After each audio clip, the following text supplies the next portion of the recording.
Tom is with us in New Jersey. Hey, Tom, how are you? Hey, Dave, Rachel, how are you doing today? Great. How can we help? So, question for you, and I think when I was on hold, I might have heard the answer already. I'm 62 years old, have about 1.6 in my 401k plan, have about $22,000 in credit card bills, and I want to get rid of them because they just won't go away.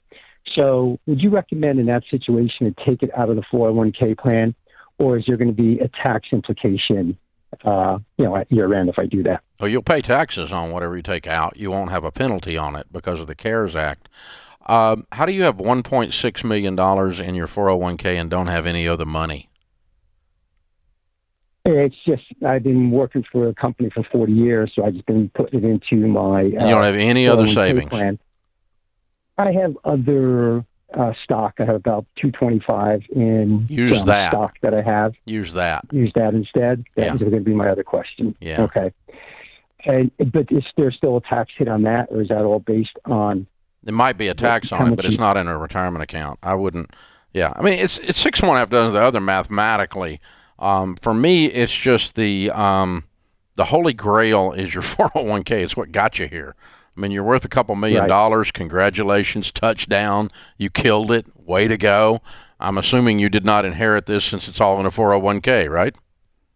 Absolutely not. No. Yeah. Yes. You've earned this through your working lifetime. How old are you? You said 62? 62, yeah. What do you do for a living? Maybe 4 more. In sales. Okay. And, yeah, you sound like an everyday millionaire. So you didn't inherit the money. You simply earned it and saved it. Correct. And now you're worth a couple $1 million plus.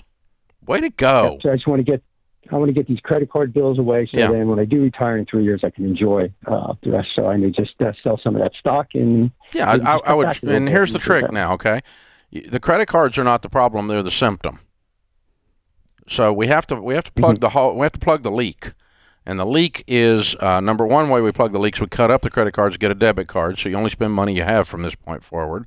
It'll do everything your credit card will do except put you into debt. And the second thing you do is you get on a written plan. You've been so good with money, and just the fine tuning would be the written plan is going to give you a sense of power. Rachel, when you're talking about the budget, you talk about the power. Yeah, absolutely. I mean, I think a lot of people assume a budget limits your freedom, but it doesn't. It gives you freedom. And so instead of weighing down with this $22,000 in credit card debt, if you're on a budget, you're using a debit card, there's none of that weight. So it actually gives you the freedom to spend money and not have to be guilty about it, not have to question it. It's all right there. And getting into that habit, I think, is going to be key, considering you will be retiring in about 3 years. That you make the retirement that you have already in your 401k and the stocks that let that go even further in retirement versus just feeling like, oh, I'm going to just cash it out and go crazy. That budget and getting that habit in. Yeah, you've done an amazing job. Incredible. So the $22,000 is not a big deal, but it is symptomatic. And so if I were in your shoes, I'd cut the cards and I'd live on a plan. The plan doesn't mean you can't do anything. Plan means you can do whatever you decide to do except go into debt. It was just sloppy. It was the intellectual laziness that allowed you to stumble into this little bit of debt. And it is a little bit of debt relative to the fact that you're worth $2 million. So you have done amazingly well, sir. Congratulations.